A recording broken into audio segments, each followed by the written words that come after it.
What's going on, Neon Nationers? Welcome back to the Neon Arcade for yet another Cyberpunk 2077 and 2020 lore video. Today we're talking about one of the most ruthless mega-corporations in Night City, Arasaka Corp. We'll be looking at its history, what it actually does, the family history of the Arasakas, why they are so insidious, and some gameplay moments where we see Arasaka, and what that means for the world of Cyberpunk 2077. Arasaka seems to be prevalent in Cyberpunk 2077 so far, with many towering mega buildings with their name on it, as well as scenes of Arasaka meetings featuring all-black employees and a potential cyber assassination attempt. Whilst Militech pops up fairly frequently, we don't actually get too much insight into Arasaka from the 2077 content we have so far. Arasaka Corporation is a worldwide mega-corporation with headquarters in Tokyo, dealing in corporate security, banking, and manufacturing. They had 1 million employees as of 2020, and their value at the time was 475 billion euro dollars. In comparison, the other prominent mega-corporation in Night City, Militech, is valued at 432 billion euro dollars.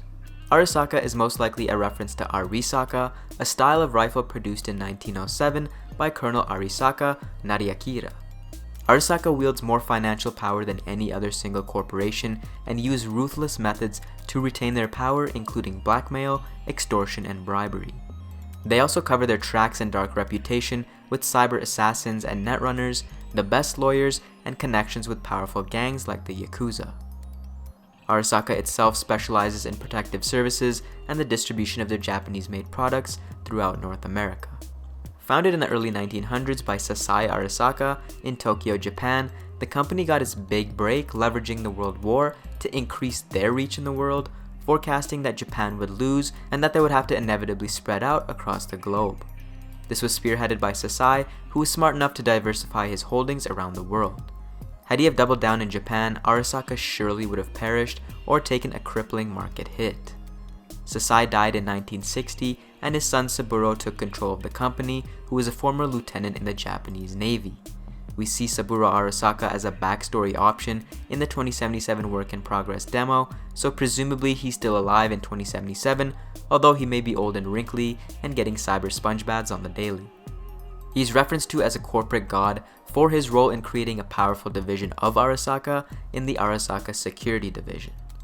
By the mid-1990s, this security division had skyrocketed to one of the best in the world and had personnel involved in some of the most powerful corporations. 1994 brought a world market collapse, and Saburo's tact in decision-making led to Arasaka to create a private paramilitary organization in the meantime. Kai Arasaka, son of Saburo, became the CEO of Arasaka sometime before 2020, although he was just a medium for Saburo to project his decisions through. It's not known why Kai was introduced. Maybe it was to take some heat off of Saburo, or as a means to hand off the company to Kai. Next, let's check out each division in Arasaka a little bit more in depth. First, we have their security division. Due to low-level protection being null and void in the world of Cyberpunk, people started to require higher-level security due to the increasingly dangerous world of cybernetics, autonomous weapons, AI, and corporate warfare and espionage. Arasaka's countermeasure is developing and training their security division at the Arasaka School in Hokkaido, northern Japan, and can contract out anywhere from 1 to 1,000 guards, depending on clients' needs. The Hokkaido training camp sees potential recruits go through 4 months of intensive training in elements of combat survival and espionage. Graduates are shipped out for assignments, or if they fail, sent back home. The cost of Arasaka security services can vary based on how much equipment and weapons you need. Clients purchasing security from Arasaka can hand-select their personnel based on gender, language, and a variety of other factors. All personnel do, however, need a basic level of proficiency in English.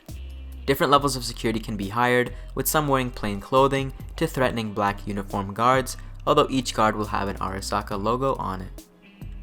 Next, we have Arasaka and their private hire policies. Private bodyguards and home security are popular for higher-up celebrities and media personnel who see this not only as protection, but as a status symbol and a fashion accessory. It is extremely expensive. Another option is for individuals who need a specific job done, but won't need security at their beck and call at all times. For this, a single operational contract may be needed, where highly trained and prepared teams carry out specific jobs and high-risk tasks whilst masking the identity of the client. Arasaka also leases out weapons and equipment like cameras, alarms, weapons, and deterrent systems. It will also sell most of these things outright to clients other than their computer security and ICE system. This can only be leased out as it is proprietary technology. Arasaka can also consult and inspect a company's own security systems to see if they're up to snuff from preventing online or in-person attacks. Arasaka's police force is also a pivotal service. Nations and governments who can no longer support their own police force can many times hire out Arasaka's own police service.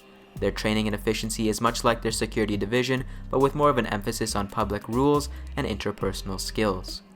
In that sense, an encounter with an Arasaka police officer is much less terrifying and lethal than their corporate security counterparts. In 2020, Arasaka owns high-profile police stations around the world, and in many cases chooses not to charge a fee for their services and instead leverage their political power. This is used to establish Arasaka as a dominant worldwide corporation. All in all, Arasaka owns a couple different divisions. The manufacturing division was what Arasaka was first created for and was founded by Sasai Arasaka. During the World War, Arasaka manufactured ships and planes for the Imperial Japanese Navy. After Japan's defeat, Saburo stepped in and moved away from heavy industry to light arms, computers, armor, and small vehicles. The banking division is another byproduct of Saburo Arasaka's involvement. It was founded shortly after his takeover in the 1960s and used a big chunk of the family wealth as the capital base to start making loans and investments with other businesses and corporations. Saburo made a lucrative investment into cybernetic and net-related industries and helped the banking division get off the ground. The banking division is almost exclusively for corporate accounts and the super wealthy. Arasaka's headquarters are located in Tokyo, Japan, in 2 parallel skyscrapers. They dominate the Tokyo skyline, and security is very tight-knit. Prominent Arasaka members stay near the top, and the landing pad at the top is stacked with helicopters and AVs for quick entry and exit. Some examples of Arasaka weapons from the manufacturing division are the bullpup assault rifle, the auto pistol, the half bow, and the computer-aimed weapon. Arasaka also makes assault vehicles as well as light personnel vehicles. Thanks for watching, guys, and for everything and anything Cyberpunk 2077, join Neon Nation by subscribing today.